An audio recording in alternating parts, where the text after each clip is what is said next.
Φίλοι μου, γεια σας. Ένα ακόμα βίντεο σήμερα, μία πανεύκολη χιλόπιτα. Πάμε να τη δούμε.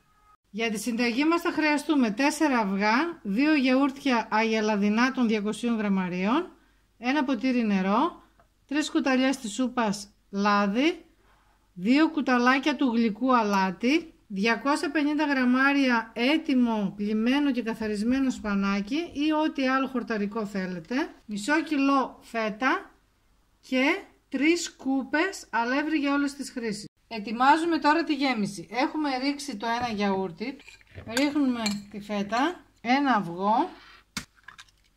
Εάν δεν είναι αλμυρή η φέτα σας, ρίξτε και μια πρέζα αλάτι.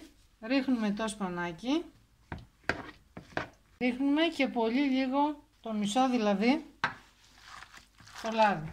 Παίρνουμε τώρα μία κούπα για να κάνουμε το χυλό μας. Στο πι και φι, 3 αυγά, το υπόλοιπο λαδάκι, το γιαουρτάκι, 2 πρέζες αλάτι, το νερό, αρχίζουμε το αλεύρι, ρίχνουμε το μισό χυλό στο ταψάκι μας, το έχουμε βάλει και λαδόκολλα.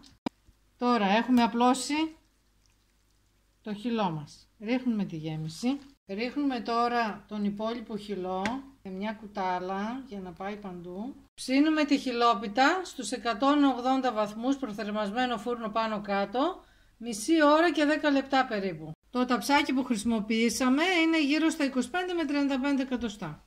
Έτοιμη η πίτα μας, για να δοκιμάσουμε. Είναι πολύ νόστιμη. Το φύλλο είναι τέλειο, αφράτο και τραγανό ταυτόχρονα. Φτιάξτε την. Γίνεται πολύ γρήγορα. Θα είμαστε μαζί, πρώτο Θεός, την άλλη εβδομάδα. Γεια σας!